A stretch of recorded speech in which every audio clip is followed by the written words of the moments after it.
নমস্কার বন্ধুরা, কেমন আছেন সবাই? আশা করি ভালো আছেন। আমি একটা বিশাল সাইজের মাছের মাথা নিয়ে এসেছি, 2.5 কেজি ওজনের। এটার থেকে 1 কেজির মতো আমি কালকে করেছিলাম আলু দিয়ে। আজকে ভাবছি যে এত বড় মাছের মাথা যখন এনেছি, আপনাদের সাথে একটু মুড়িঘণ্ট শেয়ার করি। তার জন্য গোবিন্দভোগ চাল দিয়ে আজকে মুড়িঘণ্ট বানাবো। ভালো করে এবার আমি নুন হলুদ দিয়ে মাখিয়ে নিচ্ছি। বন্ধুরা, ভিডিওটা স্কিপ না করে পুরোটা দেখবেন, আপনাদের আশা করি ভালো লাগবে। আপনারা কীরকম মুড়িঘণ্ট করেন জানি না, আমি আমার মতো করে করছি, আপনারা দেখবেন। ভালো লাগলে একটা লাইক করবেন, কমেন্ট করবেন, আর আমার চ্যানেলটাকে সাবস্ক্রাইব করে আমার পাশে থাকবেন। এখানে মেজারিং কাপের হাফ কাপের থেকে একটু বেশি, 1.25 কাপের মতো চাল নিয়েছি। চালটাকে ধুয়ে ভালো করে এবার আমি ভিজিয়ে রাখছি। এদিকে আমি কড়াইতে তেল গরম করে একটু নুন দিয়ে দিলাম। এবার মাছের মুড়োগুলোকে, পিসগুলোকে ভালো করে ভেজে নিচ্ছি।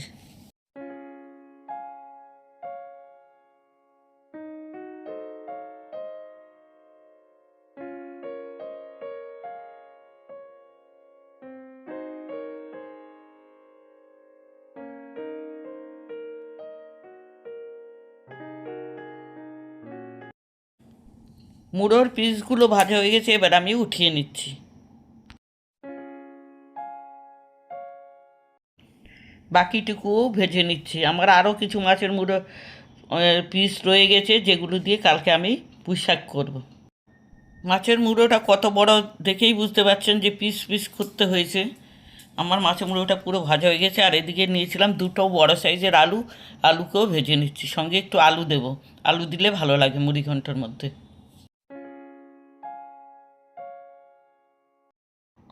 নুন হলুদ দিয়ে আলুটাকে লাল লাল করে ভেজে নিচ্ছি।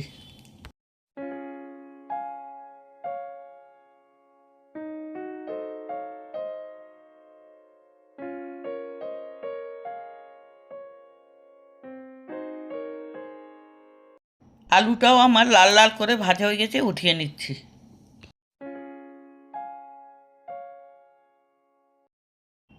এদিকে আমি একটা মশলা নিয়েছি, 10-12 কোয়া ছোট সরু রসুন, 1 ইঞ্চি আদা আর 2টো বড় সাইজের পেঁয়াজ। এটাকে আমি মিক্সিতে পেস্ট করে নিয়ে আসছি।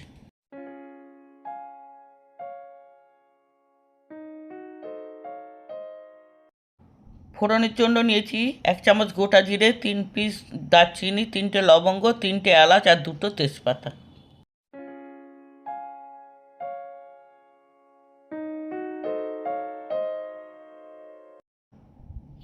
ফোড়নের ভাজা গন্ধ আসার পর আমি দিয়ে দিচ্ছি বাটা লঙ্কা 2 চামচ। আপনারা গুঁড়ো লঙ্কা দিলে পরে দেবেন। বাটা লঙ্কা যেহেতু একটু কাঁচা কাঁচা গন্ধ আসে, সেই জন্য আমি গরম তেলের মধ্যেই দিলাম। একটু কষিয়ে নিয়ে তারপর অন্য মশলা অ্যাড করব। কেটে রাখা পেঁয়াজ, রসুন, আদা দিয়ে দিচ্ছি। আদা রসুন পেঁয়াজটাকে ভালো করে কষাতে হবে, নাহলে কাঁচা গন্ধ আসবে।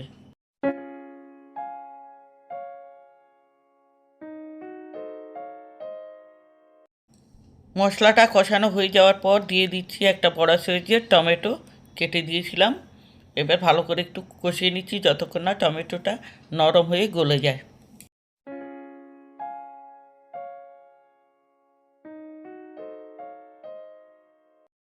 এবার দিয়ে দিচ্ছি 1 চামচ হলুদ।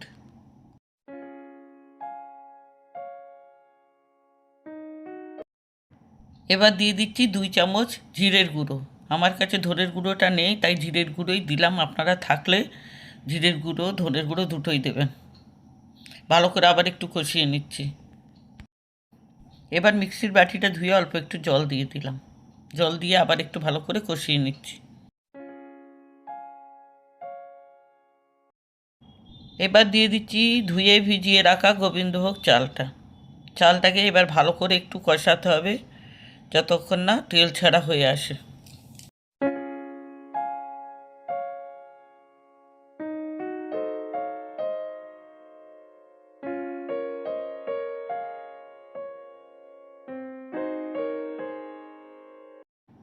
এখানে একটা জায়গার মধ্যে আমি গরম জল বসিয়ে দিয়েছি 3 বাটির মতো। জলটা ভালো করে ফুটলে তারপরে কষানো চালের মধ্যে দিয়ে দেবো।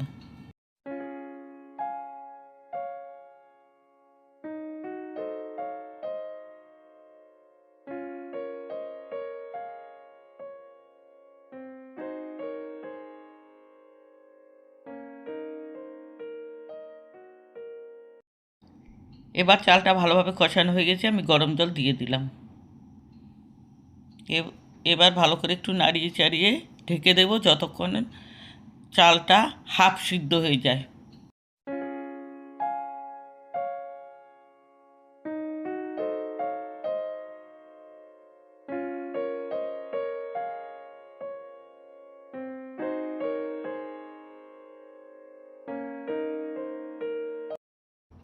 এবার ঢাকাটা উঠিয়ে নিলাম, চালটা দেখে নিলাম যে চালটা এখন হাফ সিদ্ধর মতো হয়ে গেছে।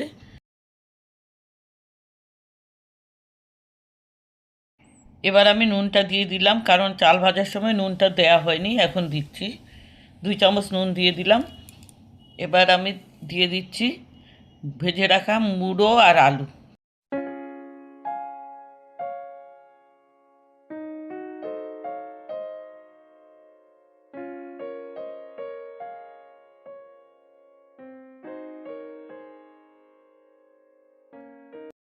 এবার দিয়ে দিচ্ছি 1 চামচ চিনি। চিনিটা অবশ্য দেবেন, নাহলে ভালো লাগবে না। চিনি আপনাদের ইচ্ছা মতো দেবেন, আমি কিন্তু খুব বেশি চিনি দিলাম না, 1 চামচ চিনি এর মধ্যে লাগবে। আবার 5 মিনিটের জন্য আমি ঢেকে দিচ্ছি। এবার ঢাকাটা উঠিয়ে নিচ্ছি। আর চাল আলু সব কিছুই ভালোভাবে সিদ্ধ হয়ে গেছে। এবার দিয়ে দিচ্ছি 1 চামচ গরম মশলা। আমার চামচটা ছোট, সেই জন্য 2বার দিলাম। ভালো মাছের মাথা যদি হয় তাহলে মুড়িঘণ্ট এতটাই টেস্ট হয় যে খাসির মাংসকেও হার মানিয়ে দেয়। এটা দিয়ে 1 থালা ভাত খাওয়া হয়ে যাবে। এবার দিয়ে দিচ্ছি 1 টেবিল চামচের মতো ঘি। এবার ঘিটাকে ভালো করে মিশিয়ে নিলেই আমার রান্নাটা কমপ্লিট হয়ে গেল। আপনারা চাইলে এরকম শুকনোও করতে পারেন বা আর একটু ঝোলঝোলও করতে পারেন, কারণ ঝোলটা আর একটু শুকিয়ে যাবে। বিকেলে যদি দেখেন যে একটু শুকনো শুকনো হয়ে গেছে, তাহলে আলাদা জায়গায় একটু গরম জল করে মিশিয়ে নিতে পারেন। আজ তবে এখানে রাখছি, ফিরে আসবো অন্য কোনো নতুন রেসিপি নিয়ে। এতক্ষণ সঙ্গে থাকার জন্য ধন্যবাদ।